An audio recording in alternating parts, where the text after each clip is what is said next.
Side రా తమ్ముడు.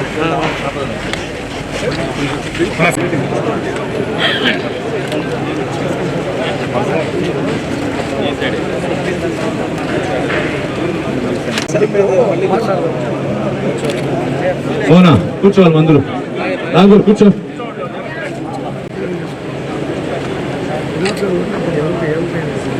మీ దగ్గరికే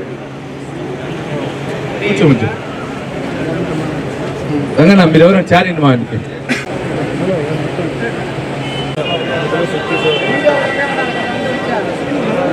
మీ కుర్చీలో కూర్చోమా. కూర్చోనా ఒకసారి మాట ఇప్పుడు కుర్చీ లేదు మాట.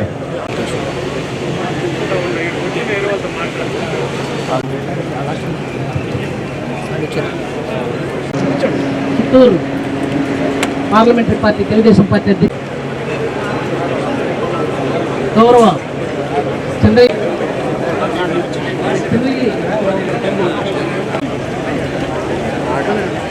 చిత్తూరు ఎంపీ గారు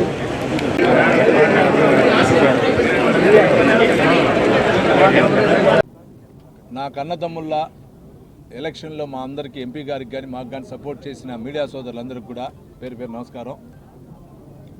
మీ సహకారం, మీ వంతుతో ఈరోజు చిత్తూరు పార్లమెంట్ ఎంపీగా ప్రసాద్ అన్న గారు, ఎమ్మెల్యేగా నేను కూడా ఎన్నుకోవటం జరిగింది. దానిలో కృషిలో ఏ విధంగా Telugu Desam party, Janasena party, BJP party, అదేవిధంగా చంద్రగిరి ప్రజలు చేశారు. మీ వంతు సహకారాలు అందించారు కాబట్టి మేము ఉన్నాం. కాబట్టి మీకు జీవితకాలం రుణపడి ఉంటామని కూడా మీడియా సోదరులందరూ కూడా తెలియజేసుకుంటున్నా. అదేవిధంగా ఇప్పుడే అన్నగారు చెప్పారు, చంద్రగిరి నియోజకవర్గం ఏ విధంగా డెవలప్ చేయాలని కూడా ప్రణాళిక ప్రకారం వెళ్తున్నాం. ఆ రోజు ఎలక్షన్ ముందు మేము ఏ విధంగా ప్రామిసులు చేశామో హామీలు, ఆ హామీలు నెరవేర్చేదానికి ఆల్రెడీ స్టార్ట్ చేశాం. ఇప్పుడే చుట్టుపక్కల చంద్రగిరి నియోజకవర్గం ఆనుకున్నటువంటి మండలాల రోడ్లు కూడా వేయటం జరుగుతూ ఉంది.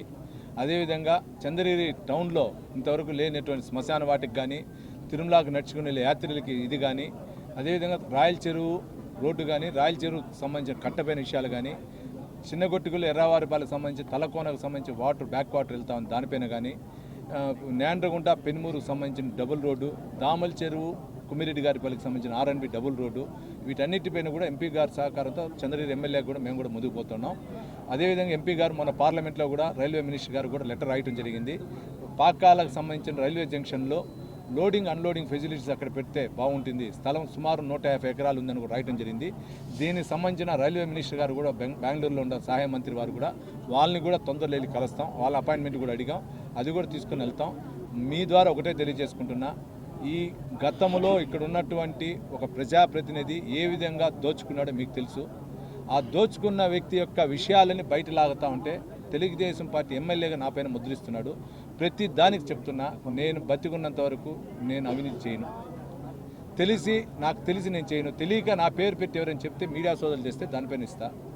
ముఖ్యంగా తిరుమల దేవస్థానం సంబంధించిన మఠం ల్యాండ్లు ఉండొచ్చు, తిరుమల దేవస్థానం ఏది కానీ తెలుగుదేశం ప్రజలు ఎవరు కానీ అటువంటి పోయే వ్యక్తులు గారు. మీ ద్వారా తెలియజేసుకుంటున్నా. మీ ద్వారా ఆ వ్యక్తికి కూడా చెప్తున్నా, నువ్వు నన్ను చంపాలనుకున్నా కూడా ఈరోజు బతికానంటే దేవుడు ప్రజలకు ఏదో సేవ చేయాలనే ఉద్దేశంతో నువ్వేదైనా సలహాలు ఇవ్వు, నేను పాటించి దాన్ని పార్టీలు అతీతంగా మేమంతా కూర్చొని చేస్తాం. సలహాలు ఇవ్వకుండా ప్రతిపక్షం పైన ఏదో బురద జల్లాలంటే 2020 నుంచి 24 వరకు జరిగిన భూస్కాములన్నీ కూడా బయటకు తీశానంటే అది వేరే విధంగా ఉంటుంది. కాబట్టి దయచేసి వచ్చిన నెల రోజుల్లో కూడా మేము ప్రజల అభివృద్ధికి వెళ్తాము.